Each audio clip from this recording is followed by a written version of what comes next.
By way of introduction, my name is Ray Cosenza, and I have the privilege of being the chairman of the Fitchburg High School Athletic Hall of Fame and today's Master of Ceremony. It gives me great pleasure to welcome everyone here today to today's induction. This will be our 10th induction since we started it 20 years ago. Our first inductee to be enshrined today will enter the hall posthumously. Coach Martin J. McDonough served as head football coach from 1938 to 1941. Coach McDonough, like many young Americans of his time, part of the greatest generation, took leave from his duties as a coach and a teacher to serve our country proudly in World War II. When he returned from service overseas, he would eventually resume his duties as head football coach from 1946 to 1952. He also was the head baseball coach from 1946 to 1951. During his time as a head coach, he had a boatload of victories, and he had the honor of coaching 11 current FHS Hall of Famers. In 1956, Coach McDonough took the role of Director of Athletics, a position he held until his retirement in 1968. Accepting on behalf of Coach McDonough and his family will be Fitchburg High School Hall of Famer and school committee member Peter Stevens.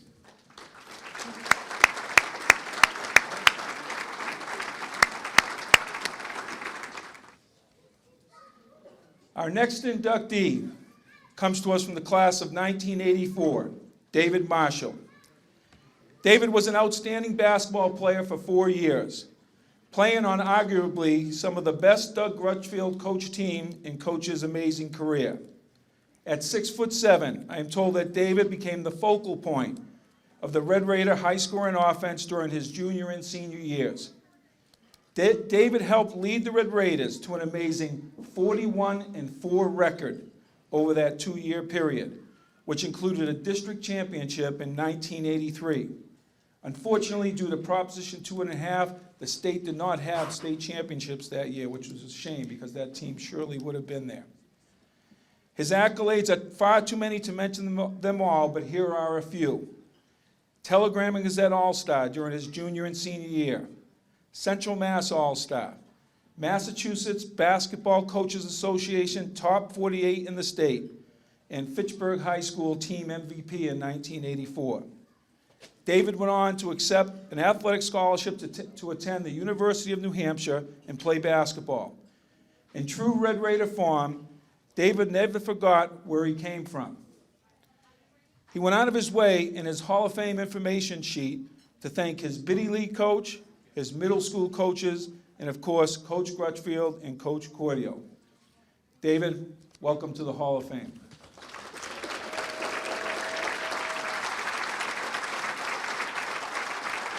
But I just want to thank you so much for this opportunity. I actually wrote a letter. I'm just going to read it, all right? It's probably easier and keep me from going on, all right? It says, to the Fitchburg High Hall of Fame Selection Committee, Ray, and those that helped make this event possible. It's moments like these, for any of us, that cause us to stop, reflect back for a moment, and thank the people that invested in our lives. Since being notified of this honor, I've had one thought go through my mind. All of this is just a grace gift. A grace gift is something received that's not deserved. There's nothing that I've done to earn it. It's a gift. Basketball has been a grace gift in my life. It has opened up unimaginable doors. It provided friendships, gave me purpose as a teenager, character, the importance of hard work, discipline, lots of amazing memories, that's for sure. Because of it, I was able to go to college. It helped shape my career and still provides in unexpected moments like today. It has given me far more than I deserve. That's what a grace gift is. It's also a grace gift because you don't get to choose your height. It's something that's given to you. There's been many other Fitchburg High basketball players that loved the game more and played it better that didn't have the same opportunities that I had because I had some size. Being 6'7" is never a bad thing when it comes to playing basketball.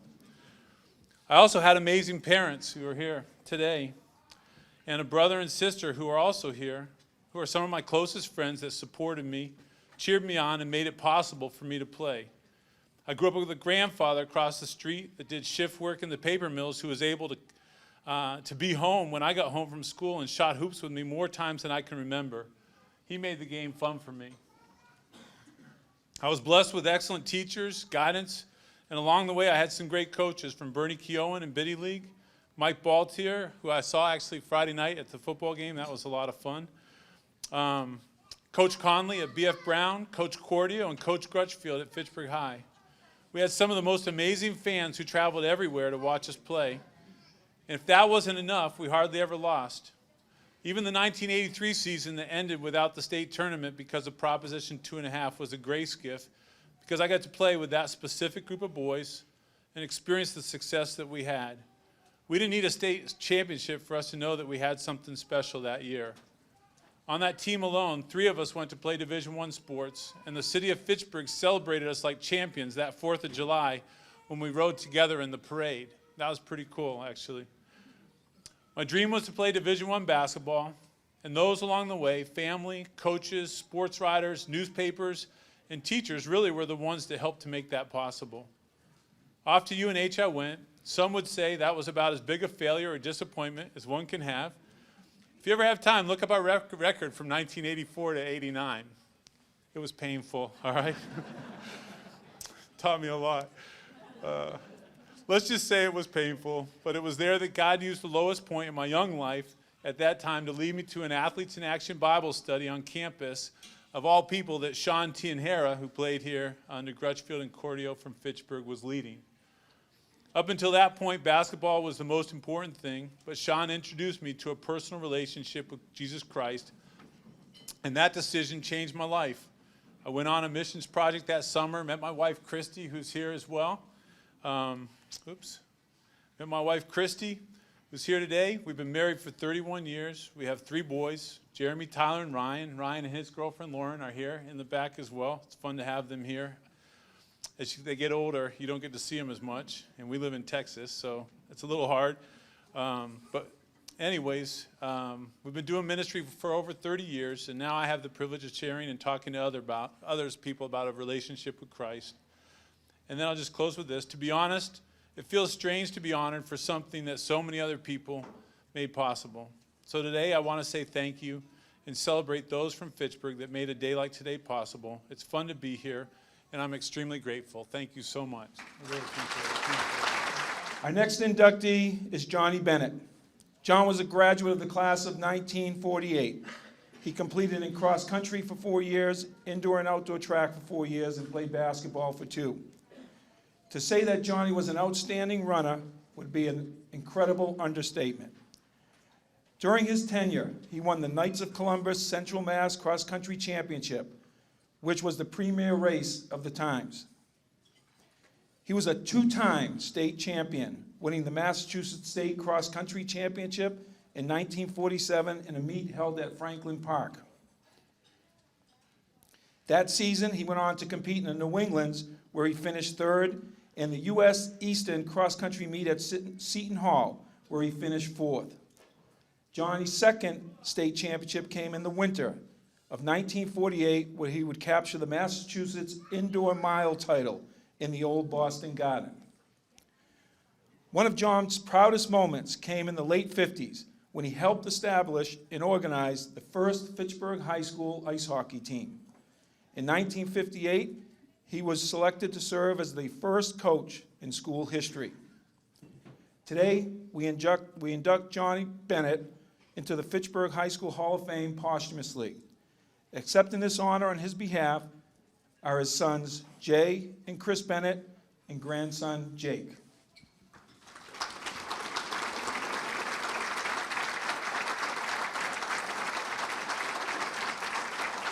The reading glasses here, sorry. Hi, everyone. My name is Jay Bennett. Great to be here in Fitchburg. I spent many years in this town as a youngster. I think my best years were in this town, kindergarten through 2nd grade. And it was Edgerly Elementary, great place. But unfortunately, no chance of a Hall of Fame induction in my future. unless it's for the record for being pulled out of the classroom by my ear. But poor Mrs. Flynn. Dad moved on about a year ago, and we certainly miss him a lot about now. And I did get the chance to tell him about the nomination before he died, so he does know what was going to go down, and he had a big smile on his face. He would have loved to have been here. Surely would have left you with a laugh. He was a master joke teller. Stories told with an array of accents, probably seated in the city of Fitchburg and all the boroughs. He had a perfect Claiborne accent, of course. He never mentioned any of his athletic accomplishments actually, and probably wouldn't have done so tonight. But thank you on Dad's behalf, and thank you to the committee, our contingent over here. Thanks you on Dad's behalf as well. He loved Fitchburg High School, and especially being active and an active alum in the class of '48. Made just about every alumni outing there was. To start with a story, I gave cross country a go actually as a JV on the Lunenburg team. And I remember our Hall of Fame AD, Coach Dick Mulligan, big as life with his famous starter pistol. Everybody probably remembers that. He just loved to be there for the start. One day he took all us skinny, shivering recruits over to the bottom of the biggest hill and told us to run up 10 times and jog down 10 times. No stretching for me. I was kicking ass, sprinting up these hills, right? Unfortunately, next day, shin splints so bad I was done for the season. Coach Mulligan's son, Mike, I don't know, some folks might remember him. He was the best runner on the varsity cross-country team at the time. Tall and lanky, he trained like a tactician, ran like a deer. I remember the intensity. He actually threw up before every meet. People stayed out of his way. But actually, I'm not ranking on him. The guy was a great guy. He had great intensity. And it got better and better every year. And by his senior year, he was winning many dual meets and contending in invitationals as well. The kid just trained every day, year-round.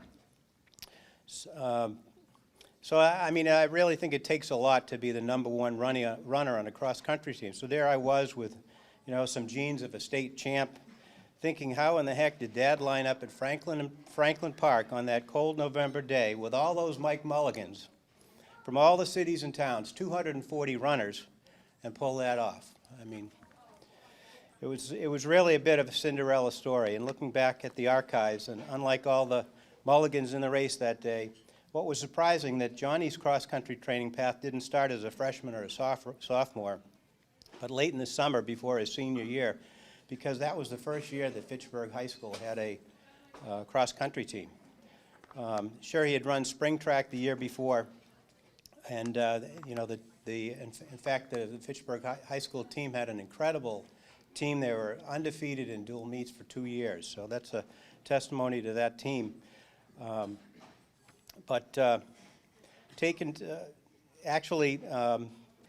Before that first year, he took to the streets and hills of Fitchburg, being paced by his dad, Frank Sr., a burly guy, and picture his 1944 Plymouth sedan with his stopwatch and his cigar. They didn't know for sure Fitchburg High School would be fielding a team, so Dad Frank, perhaps inspired by his old keen neighbor Clarence DeMar, had his son focusing on the prestigious Knights of Columbus race in Worcester, a race any schoolboy could enter, regardless of having a team or not. A speed skating organizer and official, Frank Sr. knew the times needed to win the Knights of Columbus race, and after 2 months of religious training runs, and to his delight, his son was on those times. So come mid-October, Frank takes the unknown kid into Worcester, unranked, didn't have any idea who this kid was, the only runner from Fitchburg, and he wins the race. Sets a course record, actually, in doing so, surprising 2 heavy favorites from Classical High that were considered the best in the state. Meanwhile, the Fitchburg High School coach is feeling pretty good, heading into the 10th annual cross-country championship at Friendly Park. Franklin Park with top miler Jimmy Gallagher and Bennett, and predicts two top 10 finishes in the Sentinel. As it turns out, it was a winning formula because staying right behind Gallagher in the pack at 10th position for the first mile, he passed him at the 1.25 miles and then went on to victory. So it was really a blessing to have Jimmy Gallagher on the team, who actually had the best time in the mile in the state at the time. So the next unlikely event might have been the mass mile victory. And he had a great showing at the Garden. According to the Sportfolio column in the Sentinel, this was the first FHS indoor track team. And the team had actually never trained on an indoor banked wooden track before. So the coach had arranged to get them over to Holy Cross, but that had to be canceled because the team didn't have the required shoes. So it was really something to show up at that race, never having been on a banked wooden track. In those days, the banked wooden tracks, I think it was 11 laps or so. Nowadays, it's about half the number of laps. But so it was really something to show up there and win that event, never having run on a banked track. Let's see.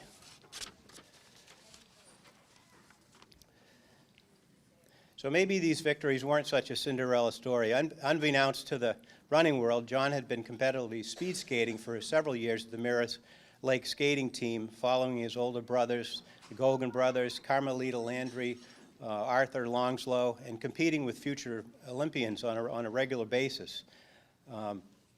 This Mirror Lake team was one of the best in New England. A lot of people don't know this nugget of Fitchburg sporting history.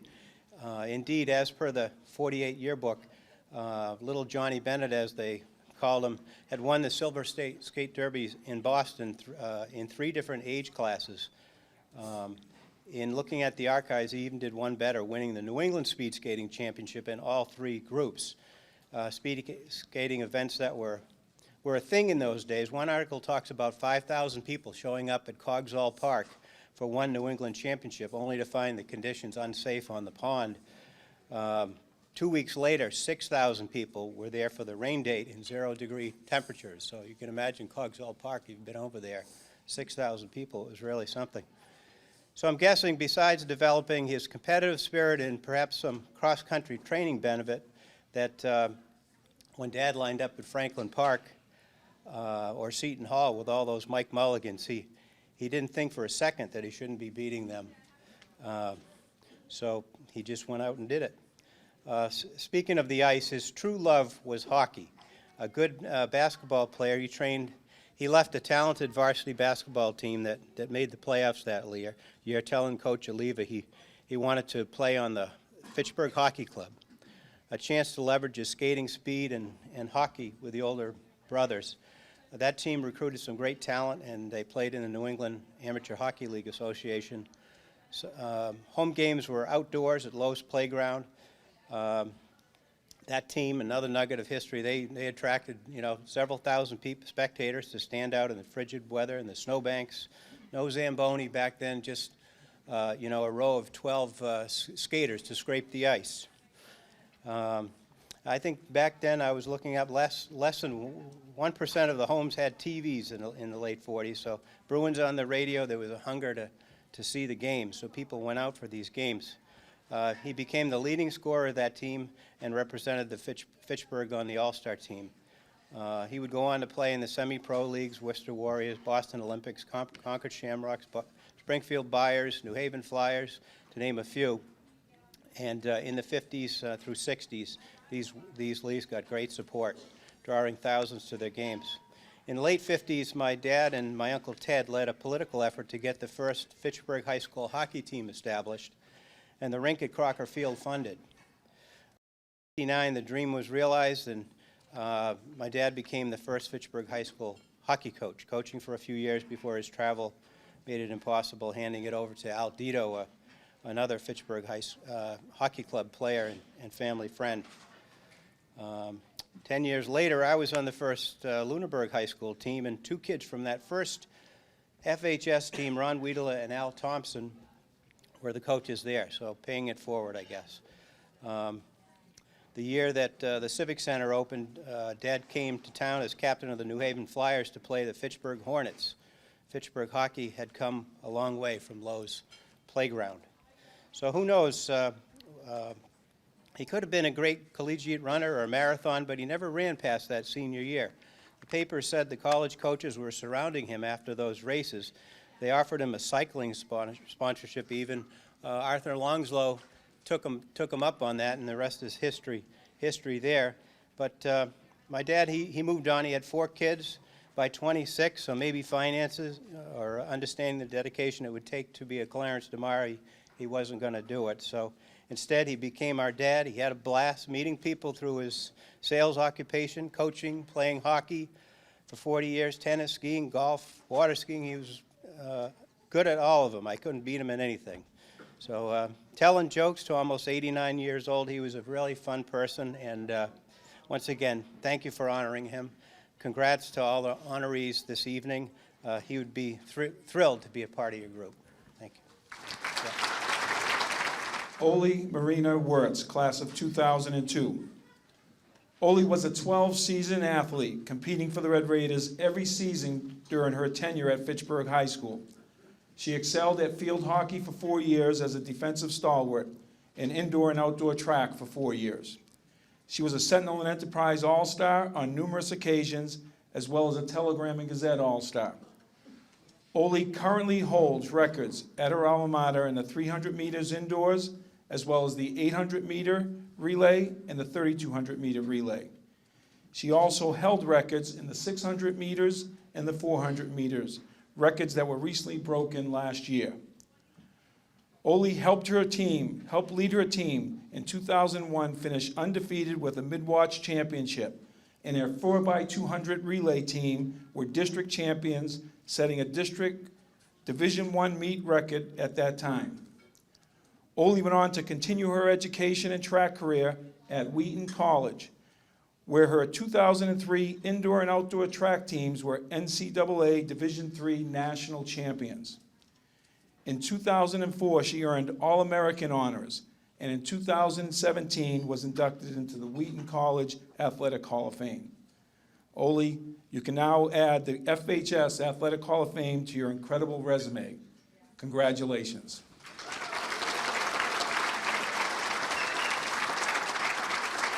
Wow. Thank you, Coach Cosenza. I really shouldn't be saying much because he covered it all very nicely. But I do want to thank everybody because this is truly such a special honor for me. I had an incredible 4 years at Fitchburg High School and so many people to thank, but I promise I'll keep the list short. Coach LeBlanc, I remember running at the hallways of the historical Fitchburg High School, and the other assistant coaches that we had starting, freshman year at the high school, undeterred inspiration for us. And even getting shin splints, running, those hallways for 2 years, still broke some school records my freshman year with the relay teams, and just incredible experiences. And then we went on to the new high school, state-of-the-art facilities, and again, that same inspiration, the same coaching, the same dedication to the athletes was there. And I stand here today because they say that we're all a sum of our experiences. Well, I'm a sum of all the amazing coaching that you instilled in me and everybody else that was part of our teams. Coach LeBlanc, thank you. Coach DiPilato, Lamy, Coach Lavers, Coach Wood Seniors, Coach Woods Jr., Coach Filmino, Mr. Romano, I see you out there.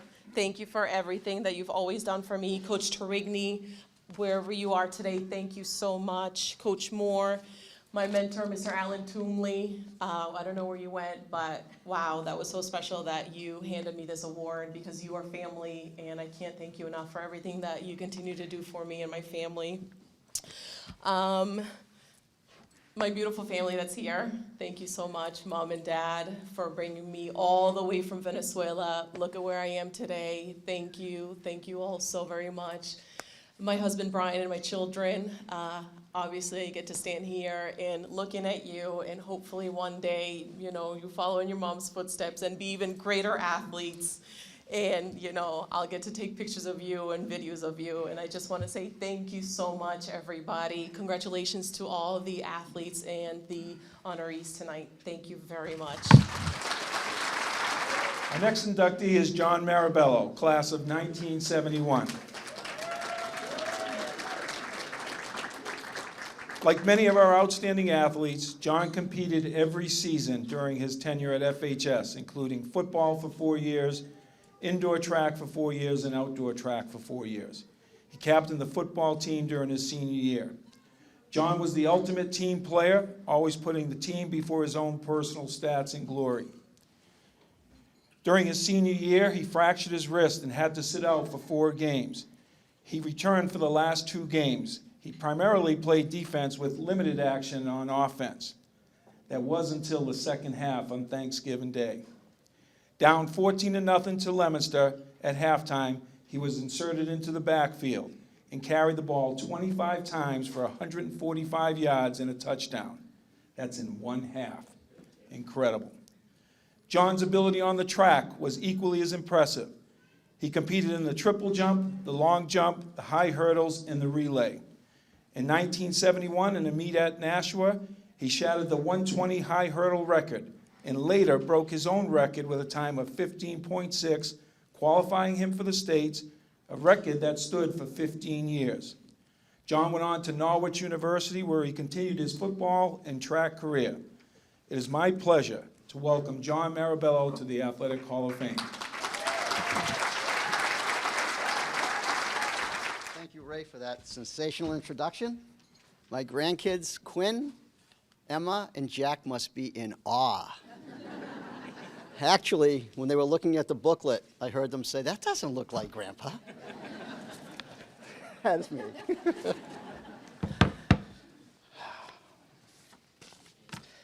My thanks and gratitude to Ray Cosenza and the Hall of Fame committee for their wise and thoughtful decision. But like my dear friend and FHS Hall of Famer Randy Thomas said, what took so long? Also, thanks to Sean Sweeney for using your best writing skills on me. A shout out to Ed Gastingay, one of my coaches, one of the greatest coaches in FHS history, who had a lasting impact on my life. Ed.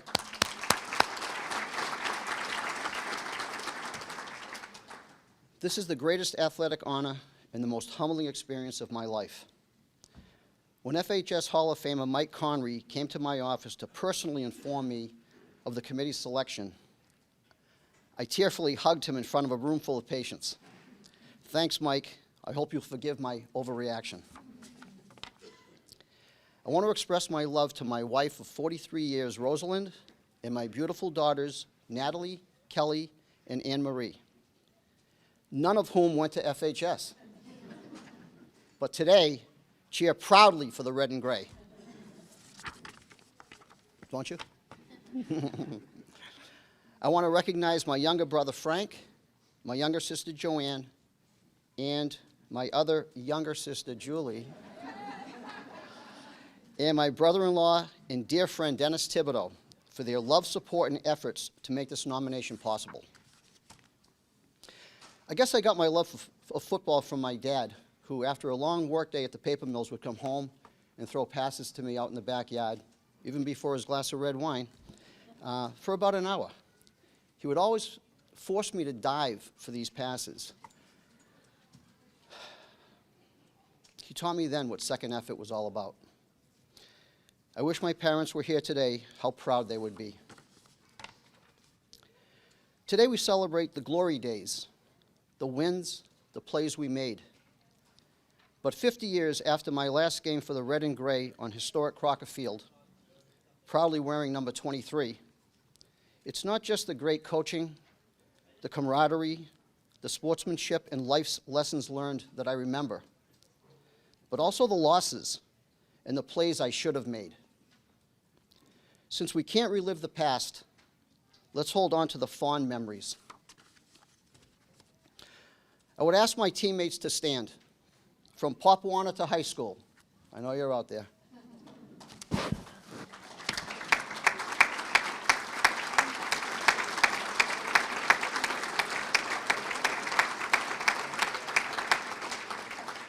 These are the guys who have made it possible for me to stand before you today. On hearing the news, my dear friend Joe Marama texted me, "Proud of you, Johnny. You even made it into the Hall of Fame before Tom Brady." Yes, teammates then, best friends today. And never forget, the older we get, the better we were. Thank you. Zach LeQuire is our next inductee and is a graduate of the class of 2008 and enters our Hall of Fame in his first year of eligibility.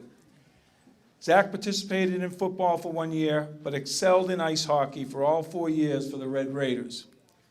Coach Steve Lowney wrote in his nomination, and I quote, "Zach LeQuire is one of the most outstanding and highly decorated players in the history of Fitchburg High School ice hockey. He was not only one of the program's best players, but he was one of the most dominant players in all of Central Mass," end quote. Zach is the all-time leading scorer in school history with 123 points. He was a two-time captain, a two-time conference All-Star, two-time North Central Mass All-Star, and a member of the prestigious Worcester Telegram and Gazette Super Team, which is arguably the highest award you can get in this area.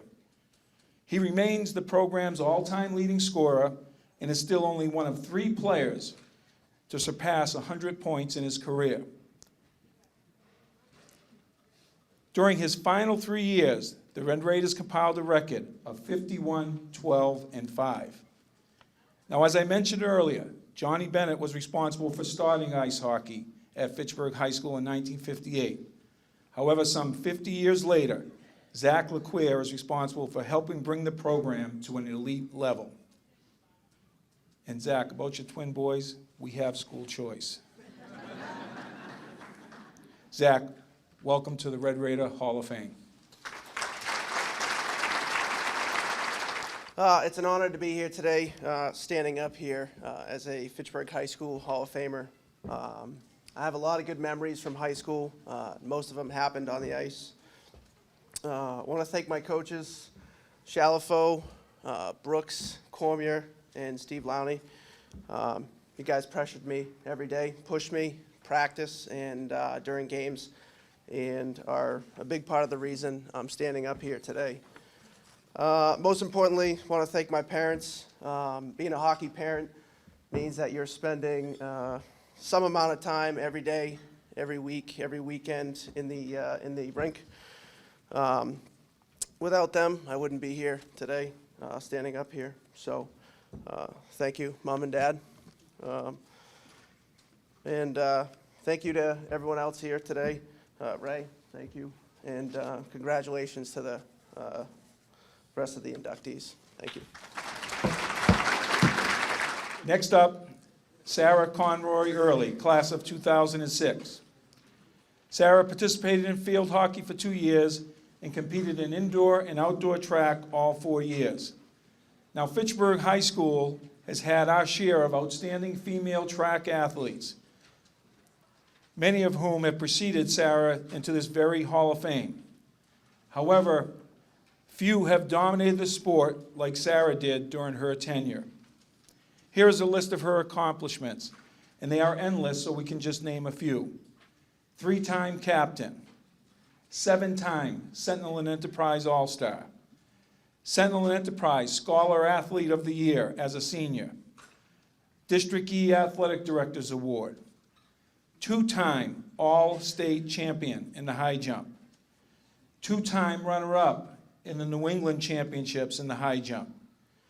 She holds or has held records in the high jump, both indoor and outdoor, the Central Mass District E Pentathlon, and the 4x100 relays. In a word, dominant. Now, she now resides in Florida, so I guess that's too far for school choice for your twin girls. It was worth a shot. Sarah Conroy Early, Hall of Famer. Thank you. Ready for the introduction? What an honor. Yes, I do live in Florida, and to get that phone call from Coach Woods a few months ago, shocked, honored, the long list of emotions that followed, brought me here today. And a lot of you in this room, I have to thank from the bottom of my heart, because I could not have done it without you. I want to thank the Hall of Fame Committee for hosting such a special event. Congratulations to the other inductees who are always here with us today. I want to thank my mom and dad, Ann and Sean. Again, every track meet, every Saturday, driving the van around. Those of you know that van is iconic and it still runs to this day. My husband Brian, who I live in Florida with, twin baby girls, my brother Brian, his girlfriend Rita, my sister Christine, and my Aunt Sue, who's here to support me and is also a Hall of Famer, Monty Tech. So thank you. I want to thank Coach Cosenza for everything you've done for student athletes over the years and continue to do so. He was there opening the weight room every morning for us. It was a space I could be off the track and still practice, becoming a better athlete, bigger, faster, stronger. Thank you. Starting my freshman year, I want to thank Coach LeBlanc, Coach Lavers. That was what got me hooked. They made track fun and exciting for me, and I continued all 4 years, so thank you. Coach Scott, thank you for showing incredible enthusiasm and ready for a firm high five after every time I got off the track. I'll never forget that. Special thanks to Coach Moore for teaching me all about the throwing events, which would help me in the pentathlon, you mentioned, and then compete at the collegiate level later on in the heptathlon. And lastly, I would like to thank Coach Woods, an incredible mentor with a wealth of knowledge and experience. He always had the right words to say to ground me in those intense moments, at every meet, at every practice. And still to this day, his words are everlasting. It was hurdles that drew me to the sport of track and field as a kid, lining up strings of trash cans down the driveway across the yard, laying hockey sticks across the top, and I was hooked to that feeling of jumping in the air. I leaped higher as I was introduced to the high jump in high school, and it quickly became my favorite and most recognized event. In fact, I still hurdle to this day. Dad and the neighbors are no longer looking for their trash cans, and there are no more hockey sticks. These days it is hurdling over baby gates scattered throughout my house in an attempt to contain my 10-month-old twin baby girls. Thank you again for this honor, and congrats to all fellow inductees. Thank you. Our last individual inductee before we induct our team is Ryan Davenport. And it's pretty special for me because I had the opportunity to coach him for 4 years in football. Ryan also competed in ice hockey for 2 years, indoor track for 2 years, and baseball for 4 years. He captained both baseball and football during his senior year. Here are a few of his most impressive accomplishments. Ryan lettered in 4 sports. He still holds a school record in baseball for hits, runs, and batting average in a single season. Get this, Ryan hit an amazing .591 as a senior. That's unheard of at any level. He was a 2002 Sentinel and Enterprise Scholar Athlete of the Year and a National Football Foundation Scholar Athlete. He was instrumental in his junior year in helping our football team go 12-0 and win the state championship Super Bowl game against Springfield Central, who was previously unbeaten. And later that spring, he helped the baseball team win its first ever Midwatch A championship. Now, I can go on and on with his many other awards and achievements, but in the interest of time, I won't. What makes me most proud of Ryan is the amazing young man he has become and his passionate allegiance to his alma mater. Welcome to the Hall of Fame, my friend.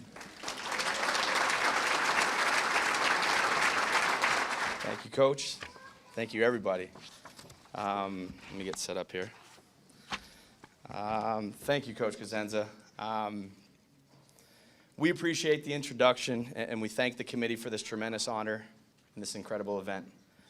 Yes, I say we, because it's important for you to know that although I'm standing up here alone, I really just feel as if I'm accepting this award on behalf of every single person who had an impact on my development as a Fitchburg High School Red Raider. For as much joy as being inducted has brought me, it's been evident throughout this process that the greatest part of all of this has been knowing that I'd have the opportunity to share my appreciation for the greatest support system that I could ever have imagined. And yes, that's why I brought a herd of guests today. Without them, I'm nothing. A couple disclaimers before I really dive in here. Number one, since I'm somewhat time constrained, you're probably gonna hear me say some inside jokes that maybe you don't understand real quick, or I'm gonna talk as fast as the Micro Machines guy once did, as I'm doing right now. And then number two, if you start to see some tears come out of my eyes, it's because they've been cutting onions in here all day. It's not the fact that I'm becoming more emotional as time goes on. Are we good with that? All right, over the course of the past few days leading up to the event, a lot of people have come up to me and talked about some of the famous or favorite memories that they have, whether it's a stat or a certain game or whatnot. But it's been interesting to me that nobody's brought up some of the ones that stick out for me. For instance, how I muffed a punt at Gardner, or how I went 0 for 4 with 4 strikeouts against Milford at Pheno Field. Or maybe even the time that I mysteriously fell on the 15-yard line with nobody around me on a breakaway touchdown. I think it was during film that coach was going through it for about the 27th time with his laser pointer out looking at the crowd, trying to figure out where the sniper was that took me out. So believe me, I certainly have come to like everybody else's memories a lot more, so you can please keep those coming. Years back, 17 to be exact, I was fortunate enough to be in a position similar to this where I was receiving that Scholar Athlete Award from the Sentinel. And when I came down from the podium, something stuck out to me, and it was the fact that I really feel like I might have skipped somebody super important to my development as an athlete and as a person, and that's Mr. Rich Vaccarello. And so as soon as I stepped off the stage, you guys know him as Coach Vac, I felt terrible. And by the way, if anyone has film, I might have said something, but I don't remember. And so it was very important that if I ever had another opportunity to say thanks, that I would start with Coach Vac. Coach was more than just a coach. For those of you who don't know, I actually did school choice. There's been a couple jokes about school choice here, so I did decide to come here. And that makes it tough as a commuter from Shirley, Mass. So I would get dropped off at Coach's house in the morning, hang out with the family, do some homework, and he would drive me to school. And as you can imagine, our relationship was just a little bit more than coach and player. So thanks for everything, Coach. And if you know Coach Vac, he tends to call people son. I just choose to believe that when he says it to me, there's maybe a little extra meaning behind that. So I appreciate that, Coach. Really, thanks to all my coaches. Thinking back, I've been so lucky to have had leaders who weren't just smart and winners, but they actually cared. Coach Bob, thank you for showing me how to win. Your Northeastern story about scoring 4 goals in 49 seconds remains my go-to example related to never giving up. Coach Shalafo and Coach Kazenza, thank you for being role models in so many ways. You constantly kept sports and life in perspective, and although winning was important, you always made it well known that developing as a person was equally important, and winning was actually a byproduct. Thank you for teaching me how to prepare. Thank you for teaching me mental toughness. Thank you for teaching me the importance of doing the little things right. Thank you for your commitment to tradition and culture. One of the things you harped on most was how fast it was all going to go. And man, you've never been more right. Coach Tom and Paul Deej, O'Leary, Canning, Roy, Salilla, Woods, Cormier, Cicino, Sid, Chad, Alan Toomley, and even my cousin and favorite babysitter, Billy McNiff. Thank you for all your commitment and for helping me learn about life within the confines of a game. I really miss football practice. Said no Red Raider ever. It wasn't fun, at least not always. But Friday night, it wasn't. But Friday night at 9 p.m. was a feeling that's hard to describe. Accomplished, often winners, and even if we weren't, we were better men. Hearing people say we were the best team they'd ever seen, or feeling the pride from fans and parents and supporters as we walked back to the clubhouse having left it all out in the field. That's what made it all worth it. That's what made it fun. That's what I do miss. To Mike Pellin, the most unselfish Red Raider there is, you've filled so many buckets in so many ways, and you always find time to take the spotlight off of you and onto others. Thank you for all that you've done for my family, for me, and for the entire Red Raider community. To Tom Shea and everyone who worked hard to make sure our facilities were always top-notch, thank you. To the Hawk for keeping us hydrated and happy. Hawk's the man. I was hoping he could make it. All right. Separate from that, to number 10, Boobs. Thanks for being a friend from the start. From ridiculous pregame routines to the burning of the boot, it was always us. To number 16, Toombs. What started as me shadowing the local left-hander as an 8th grader testing out the FHS waters to standing with you on your wedding day. Thanks for being the greatest player I could ever think of following. To Matt, and shout out Tina, the other half of the middle infield. Nobody had more fun than us. Prove me wrong. To the players who came before me, I know I saw John Shea, Marcus Di Natale, Harold Mateo. I'm sure there's others in the crowd that maybe I missed. Just thank you. I think there was 135 classes that graduated before I did. And to have a culture and a tradition built up for us to emulate, it truly can be stated that you win in the locker room first, tradition never graduates, and no, you can't listen to the Rocky V soundtrack too many times. To Ben, for always checking in, for always supporting, for always having an ear, thank you for your friendship and congrats on your induction today. To my teachers and administration, thank you for providing me with the safety, encouragement, and opportunity to be successful. To Chad Garner, Sean Sweeney, and all the other reporters and media, thank you for documenting the ride. The Fitchburg community, thanks for making sports feel so important, especially around a certain holiday. To the Shirley boys, where I grew up, thanks for being the baseball boys this summer and some of my biggest supporters. As time went on, I always felt your love no matter how far life had taken me from home. A saying that has resonated with me lately is that at some point in your childhood, you and your friends went outside to play together for the last time and nobody knew it. You're that group of people in my life, and when I hear this, I'm forever grateful for your friendship. What some of you might not know is that I actually played Legion baseball in the neighbor city that starts with an L. I tried to work out a deal where I didn't have to have the name written across my chest, but that was to no avail. As I first started understanding the FHS culture, people warned me that we didn't really like Leominster, and they're just not as cool as we were. But after spending so much time with them, I'm happy to report that you guys were right. You guys were actually right. I guess that whole keep your friends close and keep your enemies closer thing actually made sense for me. But it was worth it, though, and might be against FHS code, but some of my now best friends are actually Blue Devils. Mikey, Jose, Scott, Darren, Skip, and Kiss, who couldn't be here today. I can't imagine any of this meaning nearly as much if I didn't have your friendships, and it means the world that you're here today.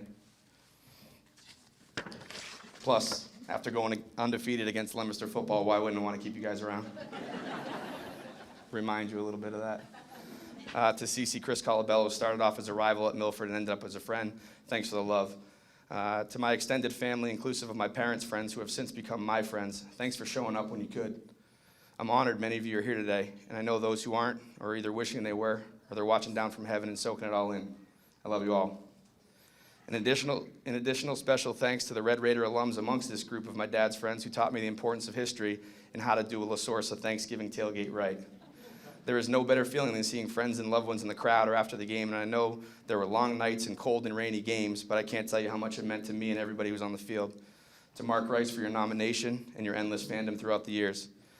To the Bouviers and the Robbers, thanks for being so accommodating and part of the routine.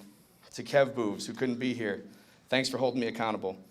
I'm not sure standing up and yelling at me for making a throwing error while the entire crowd was silent would be exactly how I'd approach it. But you know you can do no wrong, and I love you for everything that you are. I think somebody said there's a long list, but they're going to keep it short. I got kind of a long list, and I'm going to kind of keep it a little bit long here. But I'll go as fast as I can, I promise. To my second mothers, Jan, Lisa, Chalupa, and Foof, for the endless food and sleepovers and letting me be ridiculous with your kids. Hanging out at your house for way too many days straight is well appreciated. And thank you for the free hotel. There was also something amazing about how if you left a pile of clothes on the floor long enough, they'd magically become clean and folded, and I have no idea how that happened, but it was magical, and I appreciate it. Thanks for the endless love and providing a place for us to have so many of our best memories. To Rip for keeping me on my toes. They say you love the ones you pick on. We must really love one another. Mr. Carl DeMassa, thanks so much for everything, but mainly for continuing to bring up Darren and I's last game playing against each other, where we were losing to Leominster, and we really had no business even being in the game. And Darren was catching, and late in the game, I stepped into the batter's box and I told him that I was going to get a hit, I was going to steal a second, I was going to steal a third, and that we were going to win. And then I did all that, and we did all that. So please never stop reminding him about that, and I will not stop reminding him that he went 0 for 3 with 3 strikeouts in that game, and all will be well. I love you, Carl. I love you, D. To my big brother, Shane.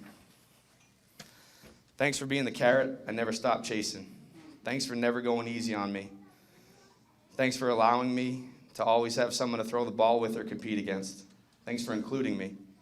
You might not have known this, but the first thing I'd always ask Mom or Dad when I got in the car after games was, how did Shane do? I always rooted for your success because I always knew you were rooting for mine. I was talking to Coach Cosenza recently, and I don't for a second wish I went to Acton Boxborough where you went, and I love the experience you got there. But something in me wishes you were a Red Raider, and I'm sure a lot of people in here do too. I don't believe in regrets, but I do selfishly wish I could have suited up with the same high school jersey on as my big bro and my best bud. I love you, dude. To my parents, thank you for your unwavering support. Thank you for your endless unselfishness and for always providing me with everything I needed and so much more. Thanks for the rides. Thanks for staying late. Thank you for emphasizing the importance of making good decisions but not making them for me. Thank you for teaching me accountability and ownership of my actions. Thanks for letting me stay outside late taking slap shots and free throws and swings in the driveway. Thanks for getting up early in the winter and warming up my hockey gear on weekends so it wasn't freezing. And thanks for tying my skates when I couldn't. Thanks for paying attention to me and not just showing up but being present. It's hard to imagine a game when you weren't there, and I'll never be able to truly tell you how important you are to me. My motivation was always you guys and making you proud, not because you asked, but because I wanted to. And this was what always drove me to work hard, and it's one of my favorite feelings. To my dad specifically, Pops, thanks for all the perspective, for the pregame letters, the chats, the encouragement, and the postgame breakdown. Some of my favorite memories are driving home and you breaking down the game where I could have gotten better or acted differently, but never forgetting to encourage me where I was thriving. Thank you for the tough love and for great expectations. You always encouraged me to be happy, but never satisfied. Thank you for taking me to the field to hit me grounders. Thank you for teaching me how to play the game the right way. So many people told me about how far you could hit a ball, and although I don't think I ever caught up to that, it was always something I tried to emulate. The same people told me how well you treated them as a person, and I'm hopeful and confident I've always honored you with this regard. The pride you've shown in the accomplishments I've been fortunate enough to achieve is nothing I can describe. I remember our last game of catch in the driveway, but I don't remember our first. Either way, I'm appreciative of them both and every minute in between, before and beyond. Knowing my dad's athletic background, it'd be easy to assume that's who taught me how to throw. You'd be wrong. It was my mom. To my mom, thanks for playing paddleball with me and teaching me how to throw on York Beach and for instilling a sense of confidence in me that I could do anything. Thank you for always having the time for me and for being my biggest fan. There was no limit to the things you'd do to help me be successful. Thank you for knowing where all my equipment was when I couldn't find it. Thank you for teaching me how to be kind and for always challenging me to be a great person. I love you with all my heart. My life and the world are better because you're in it. Beyond showing my gratitude to the committee, I'd like to also say congratulations to the previous inductees. It's an honor to be in your company, and additional congrats to this year's list of well-deserving honorees. I was born in Fitchburg, but I grew up in Shirley. I chose to come to Fitchburg High School. I chose to be a Red Raider, and it's something that I'll always be grateful for, but not nearly as grateful as I'll be for the friendships and memories that life has awarded me and for all the people who helped make this happen. Thank you again for this incredible honor. All hail the red and gray, and as always, beat Leominster. Thank you. Our last group is the 1999-2000 boys indoor track team.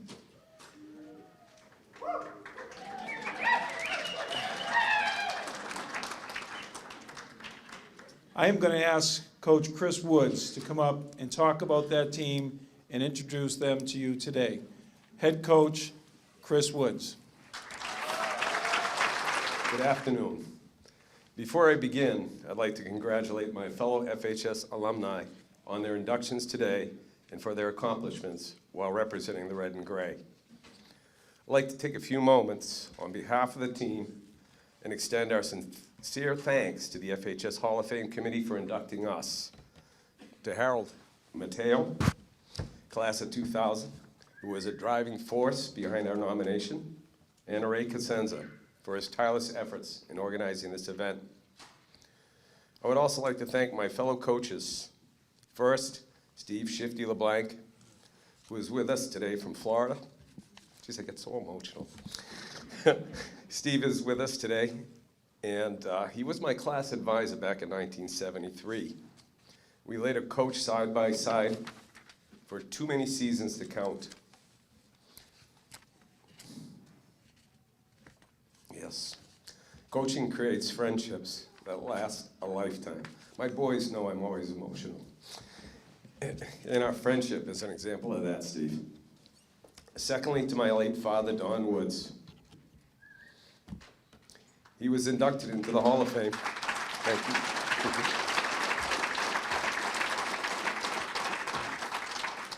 You know, I practiced this speech over and over again. I know my father would gladly trade his induction from 2003 for the one that is happening today. Coach Woods Sr. was all about these young men and went to war for them, quite literally, when it came to officials' calls. I'll never forget having to pull him away from the referee at the MIAA All-State Championships after our 4x200 relay ran the second fastest time of the day out of the unseeded heat, only to be disqualified for a uniform violation. Yeah.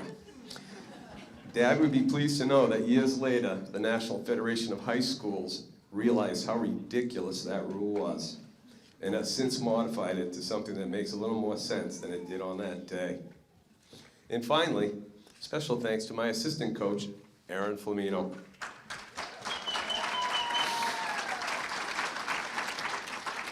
Aaron took the time to come up today from Connecticut. We had a blast. So many special moments. I got one story. I had actually quite a few, but he didn't want me to mention a couple of them. But this one is when I first met Aaron.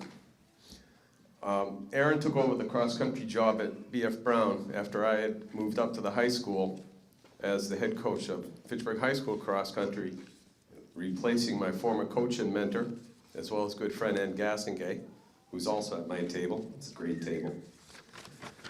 After meeting Aaron that afternoon, I decided to send him a booklet I had created through inter-office mail, which was comprised of maps of the surrounding streets.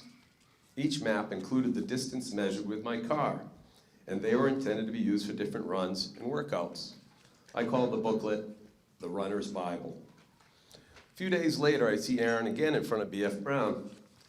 He thanks me for the Bible, and then he proceeds to tell me that he had wheel measured all of the courses I had laid out, and there were some discrepancies in the mileage. I remember mumbling something to myself like, wow, this guy is a lunatic.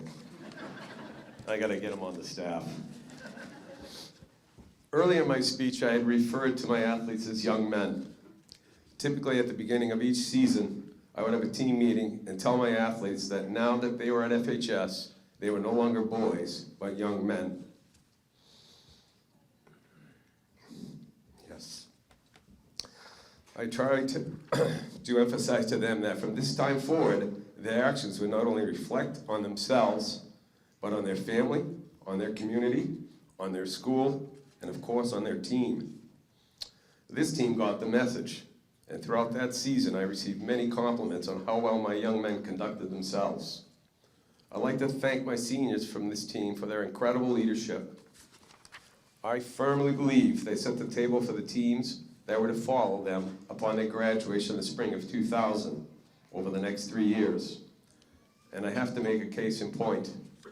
Between the fall of 1999 and the spring of 2003, our cross-country, indoor, and outdoor track and field teams had 2 state qualifying cross-country teams, which is no easy feat given the competition in D1.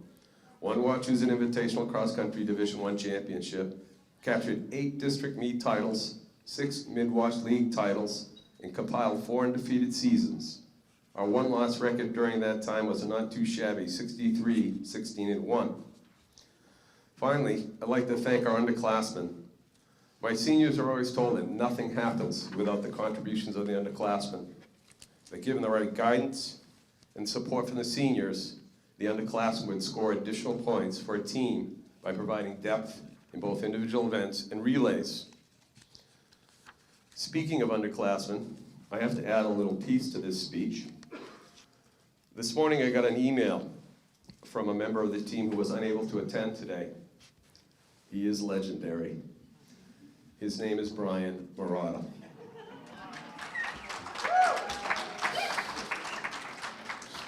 For those who don't know Brian, Brian was a phenomenal distance runner, well coached by Aaron, and to this day competes for Brooks running shoes in Thailand.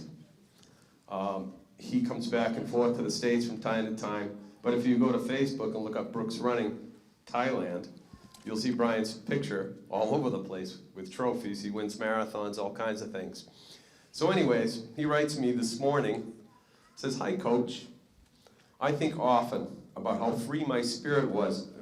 Just bear with me while I read his words, because this is Brian. "I think how free my spirit was during those Raider years. It is impossible to compare the vibe to any other team I ran for afterwards. I looked forward to running after class each and every day. It gave me a sense of pride and freedom like no other. Crossing the finish line with nothing left to give allowed me to test my spirit in ways nothing else has ever been able to do. Those early days set the stage for me and shaped the years to follow wherever it was that I ran. Thank you again for giving us the opportunity to run wild." It's so bright. "All those years and make the most of what we had to give. One love, Brian, AKA Lauco." All right, so Brian Murata made his, I'm not making this up, he made up his own language, and he would talk in this language at our practices, and he called himself Lauco Kindata. And we used to think Brian had some issues, but you know what's really crazy about this? Brian failed English in his senior year and missed the end of indoors, but came back, had a great spring. And I remember arguing with his English teacher, because I was a guidance counselor, you know, I know he's smarter than that F you're gonna give him. I just know he is. But he got an F anyways, and the crazy thing about Brian Murata is he speaks multiple languages now. He speaks Thai, it's just amazing to me. But he wanted to make sure, and I'm glad so many of you are here, especially Aaron and Ryan and Dan Savikoski and Eric Babineau, the distance guys, because you know Brian as well as I do. So I had to share that, kind of interrupt my speech a little bit, but the underclassmen on this team indeed followed the example set forth by the seniors, and without a doubt, based on those examples, they contributed to the success of the team that season. I'd like to end with a team story, and then I'll introduce those who are here today from the team, because that is the true reason why we meet once again today, to celebrate and honor the accomplishments of this team. On the morning of Saturday, February 5th, 2000, we boarded the bus for Worcester South. There's 10 pages to this, but my eyesight's really bad, so the font's really big. It was the date of the district championship meet. We had never won this meet, but on that day, things were going to be different. I remembered how it felt when I was part of the 75-76 indoor teams that captured the Central Suburban League title at Fort Devens. Those meets were as close to a district championship as one could get back then. I wanted the boys on the bus to have the same feeling, so I had prepared a little presentation before we left Fitchburg. As we drove away on Pleasant Street from the back of FHS, I remember asking the bus driver to stop the bus just before the intersection of Pleasant and Blossom. I stood up from my seat in front of the bus. I pulled out my championship jacket from 1976. And I said, "Today is our chance to make history and win the district championship, something no FHS indoor team has ever done. The last time we did anything close to this was when I earned one of these back in 1976. You'll all have responsibilities today, and I want you to think about them all the way to Worcester, because I want to win this meet." And then I turned around and I sat back down. It was the quietest bus ride I ever had. By the time we got halfway through the meets events, MSDCA Hall of Fame coach, the late Richard Donahue of St. John's, came over to me, offered his hand, and said, "Nice meet." It was very hard not to crack a smile, but I saved my smile until after the last race. Final scores for the first and second place teams: FHS 92, St. John's, paltry 54. At this time, I'd like to, do you want these gentlemen to come up now, right? Yes, please. At this time, I'd like to have members of the team in attendance today to please rise and come forward to receive a team plaque. And we have a pretty good turnout today. And we want you to wait right over here. Eric Babineau. Please.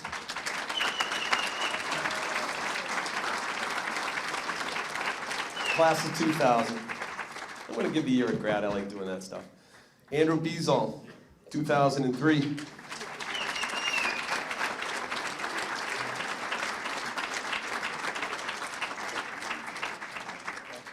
Ryan Burke, class of 2000.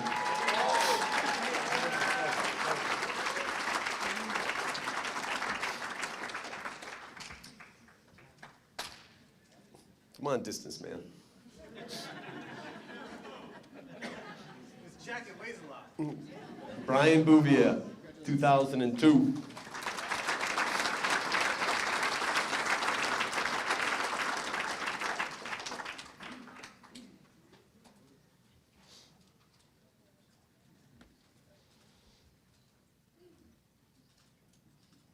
Ben Brito, class of 2000.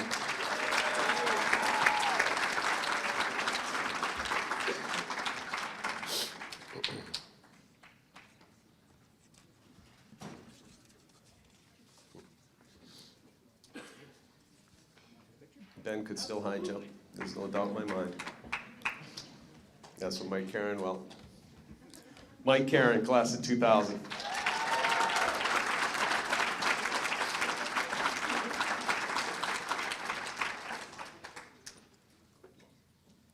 We had at least 2 or 3 guys in every event that could do things really well. It was a lot of fun. Marcus DiNatale, 2001.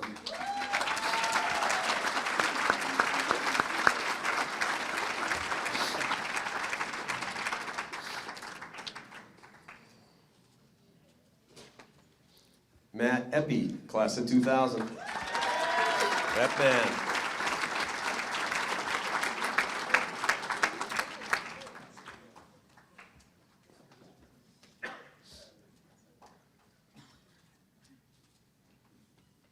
I used to call Matt Epman, so what the heck is the name of his email address? Epman. That's pretty cool. Aaron Flamino, assistant coach, my good friend.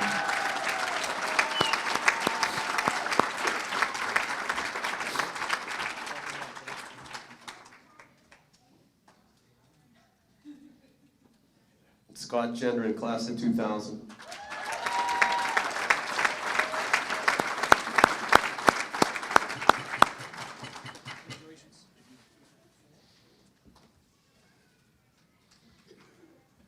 Joaquin Kilson, class of 2000.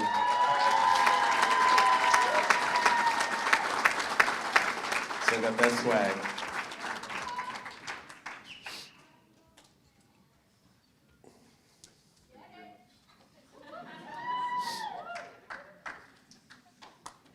Tom, don't call me Leary, 2000.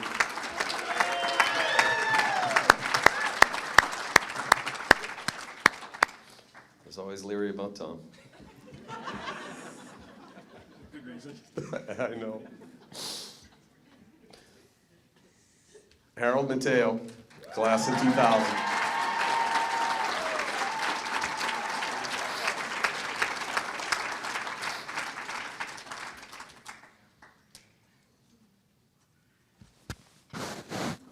Thank you. Sorry, FATV.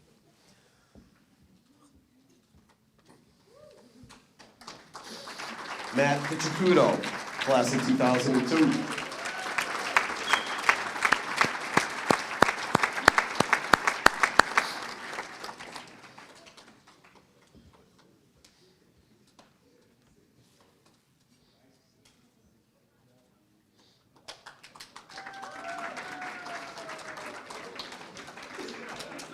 Jason Quinn, class of 2000.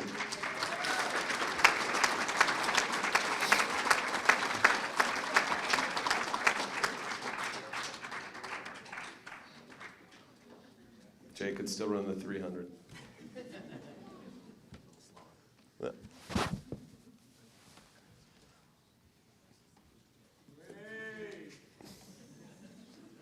I used to tease Jason about his feet because, you know, he's about as tall as me, but his shoe size is like a 12 or something.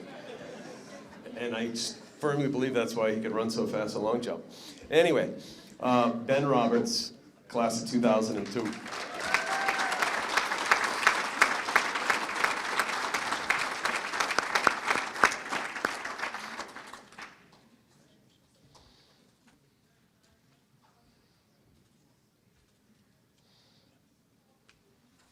Dan Savukowski, 2000.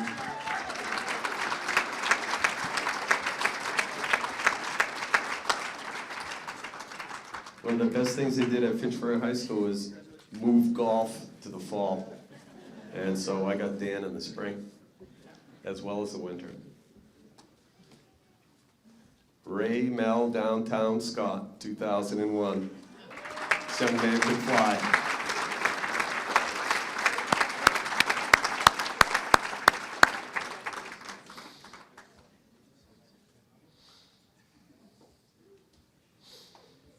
John Shea, I can do any event you want me to do, Coach. 2001.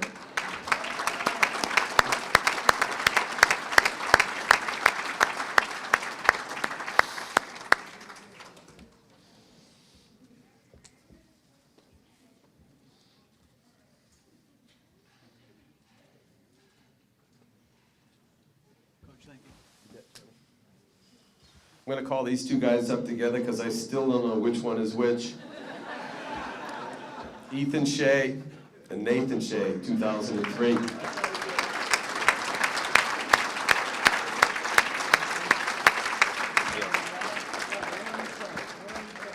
could have worn your hair a little different or something. I just never knew who I was talking to.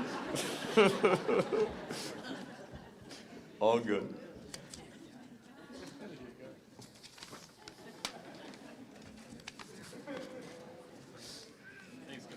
You bet, gentlemen. Like I said, gentlemen. See, you know, once I get rolling, I'm okay. Anyways, again, on behalf of the team, I'd like to thank the FHS Hall of Fame Committee and to all that made this moment so very, very special. Thank you, and enjoy the rest of your evening. And I'd like to also have us present our head coach, Chris Woods.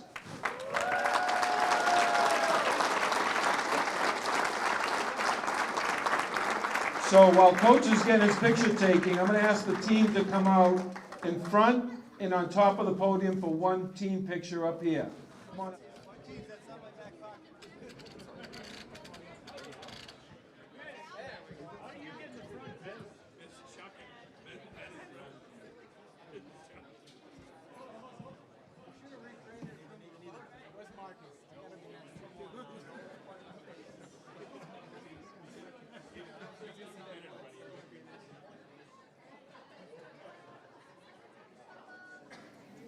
I've had the incredible pleasure to work at Fitchburg High School for the past 30 years. And events like this make me so proud to be a part of the Fitchburg High School and Fitchburg Public Schools community. Every time we have our Hall of Fame, the raw Fitchburg pride that is evident is absolutely amazing. I want to congratulate and thank all of our inductees for all you've done for Fitchburg High School. I want to thank everyone for coming out today and making this such a special event. That concludes today's event. Enjoy the rest of your day. Thank you.